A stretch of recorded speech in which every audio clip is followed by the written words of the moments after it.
우리 지난 시간에 한 거는 이제 아까 이제 뒤늦게 얘기하다가 중단했는데 뒤늦게 얘기하기 전에 지난 시간에 얘기한 걸 조금 정리할게요. 정리하는데 일단 처음에 정리를 우리 친구들한테 정리를 부탁할까? 내가 하려고 그랬는데 우리 함께 참여한 사람들 앞에 지금까지 논의한 것 중에서 중요한 얘기들 좀 해봐요. 정리해서 어떤 얘기를 했지? 믿음. 그건 이제 뒷부분에 하고 첫 부분 앞에서 얘기하거든. 앞부분은 종교의 기원, 상호 관계에서 네. 일단 진맥이 바라보는 모든 것의 출발은 개인 간의 상호작용이에요. 그리고 그 상호작용에 모든 나중에 얘기할 제도나 형식의 본질적인 내용들이 들어있다는 거예요. 그래서 마지막 종교 혹은 어떠한 형식, 제도가 발전하기 이전에 본질적인 것은 그 전에 이미 하고 있고 그것은 상호작용 속에서 나타난다. 그게 어쩌면 처음 중요한 거였고 그 다음에 또 중요한 게 뭐가 있었어?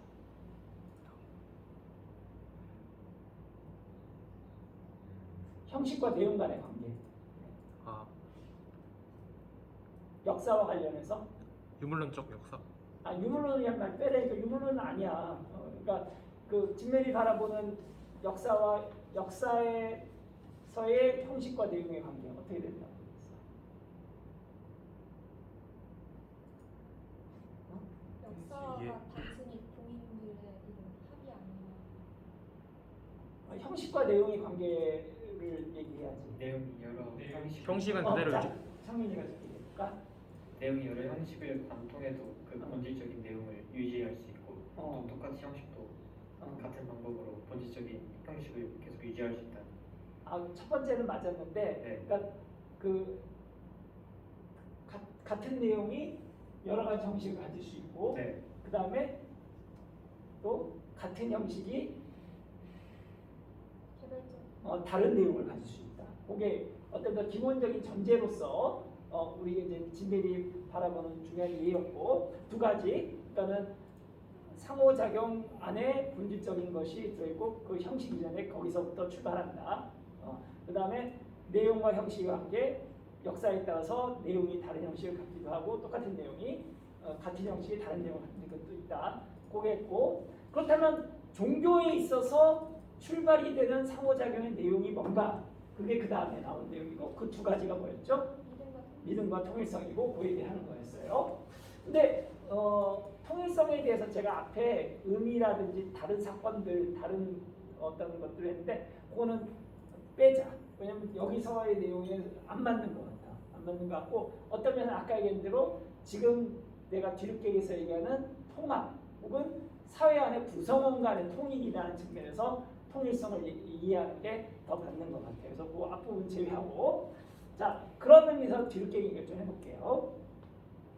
뒤늦게는 사회가 유지되기 위해서 가장 중요한 걸 뭐라고 봤냐면은 통합이라고 봤어요. 그러니까 서로 다른 생각을 갖고 서로 다른 얘기들을 하면은 그 사회가 유지되기 힘들다는 거예요. 그래서 어떤 사회 통합이라는 게 굉장히 중요한데 사회 통합을 하는데 중요한 두 가지 요소가 사회 통합을 위해서 뭐가 필요할까? 사회가 통합되기 위해서 정의라는 거지. 규칙, 규범. 정의, 규칙, 규범 다 맞는 얘기야. 그러니까 말하자면 방향성이 같아야 돼. 그러니까 같은 방향성을 규칙으로 얘기할 수 있고 같은 방향성을 그 사회의 정의라고 얘기할 수 있어요. 방향성이 같아야 돼. 근데 방향성만 같다고 해서 사람들이 다 거기에 참여하냐면은 참여하지 않을 수 있어. 그 참여하게 만드는 동기화가 중요하고 그것을 뒤늦게는 연대의식이라고 해요.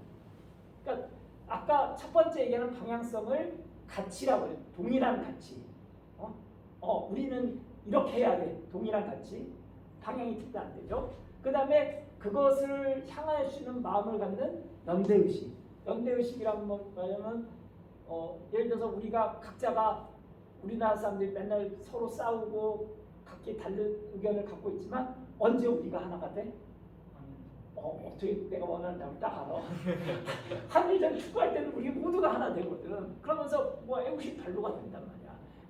그런 게 일단 감정적인 요소, 연대의식이 있어야 하는데 그렇다면 한 사회가 통합되는데 필요한 동일한 가치와 그 함께하는 연대의식을 무엇이 부여하는가 했을 때 디르갱은 그것이 종교라고. 그래서 진멜과 비슷하게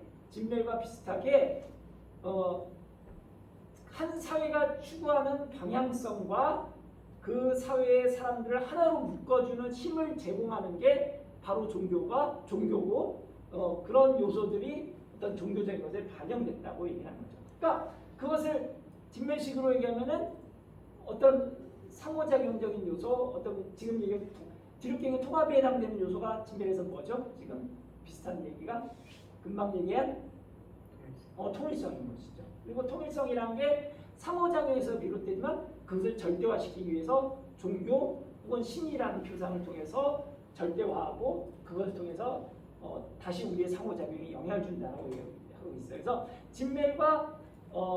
진멜의 통일성과 디르갱의 통합이라는 것은 그 말은 조금 다르지만 거의 비슷하다고 볼 수 있습니다. 그러면 다 이해하고 그다음에 봅시다. 결국 개인과 도덕적이라고 얘기되는 집단 사이의 이러한 내적 연결은 신과의 관계에 대한 깊은 유추를 제공합니다. 그런데 여기서 진멜이 생각할 때 출발은 전자야 후자야. 그러니까 개인과 집단 사이의 연결이야 신과의 관계야. 뭐가 처음이야? 그 전자가 시작이고 그것을 좀 더 절대화하고 의미 있게 만들기 위해서 종교라는 형식으로 발전된다는 거죠. 전자의 비밀스러운 관계의 풍부함은 우리가 신적이라고 감지하는 작용의 가운데 반영됩니다. 예, 그 얘기죠. 네. 그러니까 이런 관계가 도덕적 관계가 신과의 신이라고 하는 것에 반영된다는 거죠. 그리고 모든 종교의 본질을 바라볼 때 그 안에 의존감 같은 것이 나타납니다. 신의 표상에서 모든 감정들은 개인이 유해대에 갖는 한편으로는 존재의 주요한 형식과 내용을 전달한 지난 세대에 대한 다른 한편으로는 자신들의 형성과 그 전기의 정도를 결정하는 동세대에 대한 관계로 귀속됩니다. 모든 잡다한 것들 그 얘기는 뭐야? 어떤 거요? 금방 얘기한 거. 지금 세 번째 문장. 그 이제 존재의 주요한 형식들이 지난 세대에서 동세대로 계속 귀속된다는. 일단 중요한 게 의존감이라는 건데 의존감이니까 개인이 전체 사회 집단, 가족일 수도 있고 네. 친족일 수도 있고 그런데 의존하는 것들이 똑같이 종교적인 형식 속에서 절대자로서 신에게의 관계로 발전된다는 거죠. 모든 잡다한 것들 그리고 의지와 존재의 모든 대립과 차별성 특히 우리가 내면적 삶의 이해가 그 안에서 원천과 동시에 통일성을 발견하는 것이 설명된 신관념의 본질이라면 우리는 사회 전체를 바로 그 자리에 놓을 수 있다고 합니다. 사회 집단은 다양한 발산의 실제적 통일 지점으로 간주할 수 있습니다. 이건 아까 통일성에 대한 얘기에 계속이라고 볼 수 있죠. 신을 이와 같은 인간에게 요구되는 덕목의 직접적 인격화로 이해하는 것은 이러한 종교적, 윤리적, 사회적 표상들의 배치에서 매우 의미 있는 것입니다. 신은 선, 정의, 인내 등의 성격을 갖기보다는 그 자체입니다. 다시 말해 신은 실체에 있어 완전함의 표상이라고 할 수 있습니다. 여기서 그 분명하게 제시되지는 않았지만 종교의 내용적인 것으로서 지금 우리가 언급한 게 뭐였죠? 믿음과 통일성이었어요. 그 다음에 그 전체적으로 보면은 또 중요하게 한 게 일종의 도덕과 같은 것들이 얘기되고 있고 그것이 어떤 신이라는 대상을 통해서 그 사회에 절대적 영향을 미치는 걸로 얘기하고 있어요. 그래서 그것도 어쩌면은 종교의 본질적인 상호작용 내용이라고 볼 수도 있습니다. 상대적인 내용이 절대적인 형태로 제시된 신은 한편으로는 개인에 대하여 요구하고 제공하는 집단의 역할을 대신하며